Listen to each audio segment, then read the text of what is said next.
Bonjour à tous, c'est Manu de You Can Change. Aujourd'hui, je vous parle d'un livre qui s'appelle La prophétie des Andes de James Redfield. Et je vous donne mon avis. C'est parti!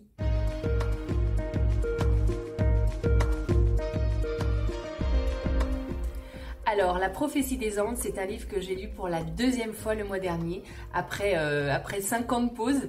Et c'est un livre que j'ai lu d'une différente manière, du coup, cette fois-ci. En gros, qu'est-ce que nous dit ce livre? Il nous raconte qu'il y a un texte donc qui s'appelle une prophétie, qui a été écrit il y a des milliers d'années au Pérou. Et en fait, ce texte commence à être retrouvé par des scientifiques, des humanistes et qui souhaitent remettre en lumière et partager ce texte au monde entier.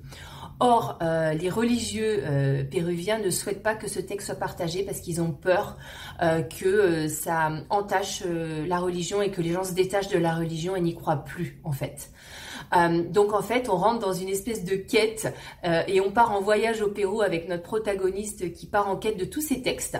Et en fait, ce texte est composé de 9 révélations qui correspondent à 9 chapitres du livre. Et dans chaque révélation, en fait, on apprend à ce que sont les synchronicités. Vous savez, les petites coïncidences de la vie, les hasards ou qu'on considère comme des hasards. Il nous emmène dans l'énergie. Qu'est-ce qu'est notre énergie vitale? Comment chaque être vivant est constitué d'énergie? Donc comment on peut être tous reliés et comment on peut se relier à l'énergie universelle qui est par la nature, par exemple. Il nous explique aussi comment on utilise tous des mécanismes de domination pour prendre l'énergie chez l'autre. Et ça, c'est hyper intéressant. Je ferai une vidéo séparément sur ce sujet. Et en fait, ce texte est hyper intéressant parce que ce livre, on peut le prendre de 2 approches.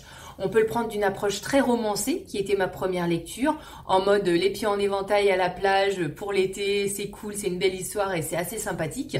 Ou alors, on peut le prendre dans une démarche vraiment intérieure et utiliser chaque révélation qui est faite dans le livre pour se questionner sur nous-mêmes, pour mettre en pratique justement ces révélations, pour les pratiquer, pour voir nous où on en est dans notre introspection intérieure, voir si nous aussi on peut aussi connecter, pratiquer cette connexion à l'énergie vitale, cette connexion à la nature, comprendre nos mécanismes de domination. Donc c'est vraiment un travail intérieur qu'on peut faire sur soi et ça nous permet vraiment d'avoir une meilleure connaissance de soi.